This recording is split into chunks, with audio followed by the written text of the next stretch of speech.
আসসালামু আলাইকুম রহমতুল্লাহ বারাকাতু। আমার সকল প্রিয় দেশবাসী, নির্বাচনী বিষয় নিয়ে একটু কিছু কথা বলবো, গুরুত্বপূর্ণ। আল্লাহ পাক সবাইকে ক্ষমতা দে, সময়ের পরিপ্রেক্ষিতে প্রয়োজনে তাগিদে সবাইকে ক্ষমতা দে। যারা নির্বাচনে অংশগ্রহণ করবে, পদপ্রার্থী,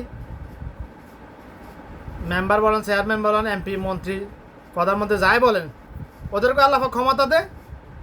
যারা নির্বাচিত হয়, ওদেরকে যারা নির্বাচিত করে তাদের কাছে হাতে আল্লাহ পাক ক্ষমতা দেয় একদিনের জন্য। অর্থাৎ যে ভোট দিবে, ভোটারদের হাতে আল্লাহ পাক একদিনের জন্য ক্ষমতা দেন। এখন ভোটার যদি তারা আমানতের খেয়ানত করে, আমার ভোট আমি দেবো, যাকে খুশি তাকে দেবো, সে যদি এই স্লোগান ফলো করে, সে যদি এটা জাস্টিফাই না করে, যাকে সে ভোট দিতেছে তার মধ্যে আমানতদারিতে আছে কিনা, তার মধ্যে মুনাফিকি নাস্তিকি আছে কিনা, এগুলো যদি জাস্টিফাই না করে, তার মধ্যে দুর্নীতি চাঁদাবাজির প্রবণতা আছে কিনা, এগুলো যদি জাস্টিফাই না করে, সে চা খাওয়ার জন্য কিংবা 500-1000 টাকার লোভে সে সিল মারি দে, যাকে খুশি তাকে সিল মেরে দে, ভোট দিয়ে দে, অর্থাৎ সে আমানতের খেয়াল করলো, সে তার ক্ষমতার অপব্যবহার করলো। আগে ক্ষমতার অপব্যবহার কারা করে? ভোটাররা ক্ষমতার অপব্যবহার করে। পরবর্তীতে যারা ক্ষমতা আসে, তারা ক্ষমতা আসার পরে তারা ক্ষমতার অপব্যবহার করে। প্রথমত দায়ীকে ভোটাররাই দেয়, জনগণ দেয়, পাবলিক দেয়।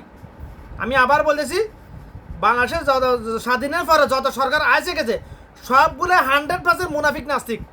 কাফের তো আছেই, তাদের মধ্যে অনেকগুলো কাফের তো আছে, কাফের কথা বাদ দিলাম আমি, কারণ আমি কাফের কথা বলতে চাই না, কারণ কেয়ামতের কখন হবে এটা কাফেরদের উপর নির্ভর না, মুনাফিকদের উপর নির্ভর করবে। সবগুলো ইসলাম ধর্মতে, স্বাধীনের পরে যত সরকার আসে সবগুলো ইসলাম ধর্মতে, সবগুলো দুর্নীতি চাঁদাবাজি যাবতীয় সিন্ডিকেটের সাথে প্রত্যক্ষভাবে জড়িত ছিল। টিকার সিন্ডিকেট, অভ্যন্তরীণ সিন্ডিকেট, সবগুলোর সাথে হজ সিন্ডিকেট প্রত্যক্ষভাবে জড়িত ছিল। আগামীতে যদি হয়, যত দিন যাইতেছে মানুষের ইমান যত দুর্বল হইতেছে, মুনাফিকের সঙ্গে তত বাড়তেছে, মানুষের মধ্যে মনুষ্যত্ববোধ তত কমতেছে। অর্থাৎ আগামীতেও যদি এরকম হয়, তাহলে দেশের পরিস্থিতি আরও খারাপ হয়ে যাবে। এখন আমি প্রথমে বলছি, ক্ষমতা আল্লাহ সবাইকে দে। নির্বাচনের দিন আল্লাহ পাবলিককেও ক্ষমতা দিয়ে রেখেছেন। তার ক্ষমতা সদ্ব্যবহার করবে না অপব্যবহার করবে, সেটা তার ব্যক্তিগত ব্যাপার, স্বাধীনতা দিয়ে দিয়েছেন। এখন পাবলিক যদি ক্ষমতার অপব্যবহার করে, নির্বাচনের দিন ইমান আমানত বিক্রি করে সামান্য কিছু টাকার লোভে, তুমি খাইলে মনে করো 5000 টাকা খাইলে, আর কি একদিন ধরলাম 5000 টাকা খাইলা, একটা ভোট বিক্রি করে 5000 টাকা খাইলা, ঘরে যদি 5 জন সদস্য হয় 25,000 টাকা খাইলা, কিন্তু 5 বছরে তোমার থেকে কত লক্ষ টাকা কেটে নিয়ে যাবে, এটা তুমি কল্পনা করতে পারবে না। তোমাদের এগুলা হসে নাই, কারণ তোমরা বেশিরভাগ জাহেল, বেশিরভাগ গাদার চাইতে নিকৃষ্ট তোমরা। আমি সামান্য একটা নমুনা ফ্রেশ করেছিলাম গত প্রায় 4 মাস আগে, শুধুমাত্র পেঁয়াজের ব্যাপারটা বলেছি আমি, আরগুলো বলেই নাই। শুধুমাত্র পেঁয়াজ সিন্ডিকেট বিগত কয়েক বছর তো দেখেছ, 50 টাকা পেঁয়াজ 200 টাকা পর্যন্ত হয়েছিল। কেন? আমার দেশের পেঁয়াজ কৃষক বিক্রি করতে না ফেরে ফসা ফেলতেছে, নদীতে ফালাই দে, তো পেঁয়াজের এত দাম কেন হবে? কারণ ওই সিন্ডিকেটের সাথে সরকার প্রত্যক্ষভাবে জড়িত, পরোক্ষভাবে না, প্রত্যক্ষভাবে জড়িত যাবতীয় সিন্ডিকেটের সাথে, সরকার যাবতীয় সাদাবাজির সাথে।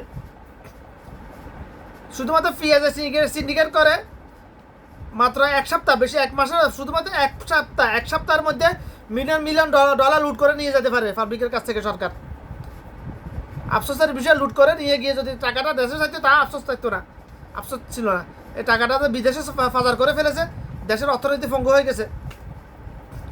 2016-তে ওমানির রিয়ালে, এক রিয়ালে বাংলাদেশের টাকা ছিল 203 থেকে 4 টাকা। আজকে 2025 সালে আসছে 320 থেকে 25 টাকা উঠানামা করে।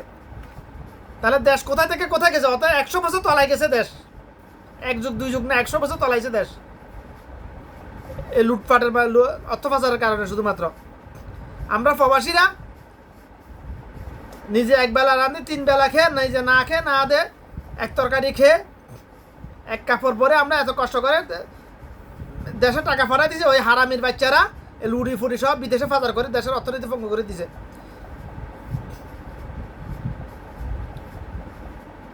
বাংলাদেশে যদি শুধুমাত্র অর্থ পাচার না থাকে, বাংলাদেশের কারেন্সি কোথায় থেকে কোথায় চলে যাবে কল্পনা করতে পারবে না মানুষ। আর অর্থ পাচার করা কোনো ব্যাপার, বন্ধ করার কোনো ব্যাপার না, মানি লন্ডারিং বন্ধ করার কোনো ব্যাপারও না এটা। কারণ সরকার চায় না মানি লন্ডারিং বন্ধ হোক, এই জন্য করতেছে না, কারণ সরকার এগুলোর সাথে জড়িত তো ভাই। বড় বড় ব্যবসায়ী ইনভোটার কারা সবাই তো সরকারি পক্ষের লোক সব। সরকার বলতে কি শুধু খালেদা জিয়া, শেখ হাসিনা, জিয়া রহমান, শেখ মুজিব এরা সরকার নাকি? সংসদ ভবন থেকে গ্রামের চৌকিদার পর্যন্ত এটা একটা সিলসিলা, এটা হচ্ছে সরকার। সরকার বলতে শুধুমাত্র সংসদ ভবনে যারা এমপির মধ্যে শুধু এরা সরকার নয়। গুটি কয়েকজন 330 জন সংসদ সদস্য, এরা সরকার নয়। তো আমার উদ্দেশ্য হলো, ভোট তো দিবেন, কাকে দিতেছেন? কোনো ব্যক্তিকে, কোনো দলকে নয়, ব্যক্তিকে ভোট দিবেন। ব্যক্তির অতীতকাল বা বিবেচনা করে জাস্টিফাই করে ভোট দিতে হবে তাকে। আপনি বিএনপি করলে যার নামে, বিএনপি আওয়ামী করলে যার নামে চলে যাবেন এরকম কথা নয়। আবার জামাত করলে যে সাপোর্ট করলে যে জান্নাতে চলে যাবেন, এটা এরকমও কথা নয়। তবে স্বাধীনের পরে তো দেখছেন বিএনপি, আওয়ামী লীগ, বিএনপি, হুসাইন মোহাম্মদ এরশাদ, সবারে দেখছেন, সবারে নুন খাইছেন। দেখছেন তো দেশের কী অবস্থা হয়েছে, ন্যায় বিচার হয় নাই। একটা প্রেক্ষাত কোনো ন্যায় বিচার নাই, হত্যা দর্শনের বিচার নাই, চুরি ডাকাতির বিচার নাই, চারিদিকে দুর্নীতি, লুটপাট, এটার মিটার শুধু বরাবর বাড়তেছে। এই জন্য সকলের কাছে আমার আবেদন, জামাতকে একবার ক্ষমতা আনি দেখুন। আমি অ্যাজ এ মুসলমান আল্লাহর জন্য জামাতকে সাপোর্ট করি, জামাতকে অথবা অনুসরণ করি না। জামাতের কোনো রুলস আমি মানি না, জামাতের কোনো রুলস আমি মানি না। তবে অ্যাজ এ মুসলমান, আমি প্র্যাকটিক্যাল মুসলমান, এই জন্য আমি জামাতকে সাপোর্ট করি আল্লাহর জন্য।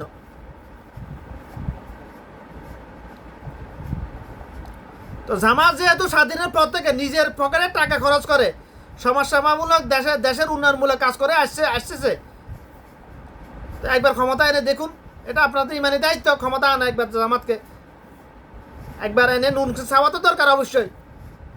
তারা যদি কথার কাজে মিল থাকে না থাকে, তাদের মধ্যে যদি মুনাফিকি ঢুকে যায়, তাহলে লাথি মেরে নামাই দিবেন। 16 বছর যে সরকার ক্ষমতায় থাকার পরে তাকে যদি লাথি মেরে নামাইতে পারে, জামাতকে পারবে না? অবশ্যই পারবে। তো আমি কথা লম্বা করলাম না, কথাগুলো নিয়ে কেউ ফেরকাবাজি করবেন না।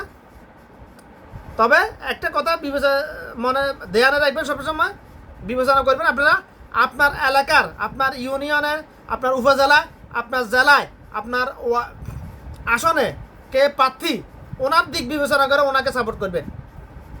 শুধু দলের দিক বিবেচনা করে সাপোর্ট করবেন না কখনো। আপনার এলাকায় যদি মনে করেন বিএনপি ক্ষমতায় আসলো, যদি আপনার এলাকায় সে যদি আমানতদার না হয়, তাকে সাপোর্ট করা যাবে না। সে যদি জামাতের পক্ষের লোক যদি আমানতদার হয়, আমানতদার কীভাবে বুঝবেন? তার অতীতকাল জাস্টিফাই করে দেখুন, আমানতদার বোঝা যাবে। তার কথাবার্তা, মানুষের সাথে আচার আচরণ, মানুষের সাথে লেনদেন, এগুলো জাস্টিফাই করলে তো বোঝা যাবে সে তার মধ্যে মুনাফিকি আছে, হারামখোরি আছে, নাকি আমানতদারিতে আছে, এটা বুঝতে পারবেন। যদি না বুঝতে পারেন তো কী করার? বুঝতে পারবেন কীভাবে? যে যেরকম দুনিয়া তার জন্য ওই রকম। যেহেতু দ্য মোমেন্ট 1999 জন মুনাফিক, সবাইকে ভালো মনে হয়, মুনাফিককে ভালোবাসবেই, আফসোসের বিষয়, কিছু করার নাই। তো কথা আর লম্বা করলাম না, আপনাদের বুঝে আসবে না, শোনার যোজনায় থাকবে না, এই জন্য কথা সংক্ষিপ্ত এখানে শেষ করলাম। কথাগুলো কলমে ঢুকানোর চেষ্টা করবেন, চিন্তা ভাবনা করবেন। নিজের ইমান আমানত বিক্রি করবেন একদিনের জন্য, ক্ষমতা পেয়ে বিক্রি করে 5 বছর এটার কুফল ভোগ করবেন, নাকি নিজের ইমান আমানত বিক্রি না করে রক্ষা করে সঠিক জায়গায় ব্যবহার করে 5 বছর আগামী 5 বছর এটা সুফল ভোগ করবেন। এটা আপনাদের উপর, কর্মের উপর। সবাই জানেন যে জাতি যেরকম, ওই জাতির জন্য আল্লাহ পাক রাষ্ট্রপ্রধান বসাই দিব ওইরকম। বাঙালি জাতি যেরকম, রাষ্ট্রপ্রধান ওইরকম হইতেছে বিগত স্বাধীনের পর থেকে 50 বছর ধরে। হ্যাঁ, সিধা কথা। জাতি যদি আমানতদার হয়, ইমানওয়ালা হয়, মুনাফিক না হয়, তাহলে আল্লাহ পাক ক্ষমতায় বসাবেন আমানতদার, ইমানওয়ালা, বা সিধা কথা।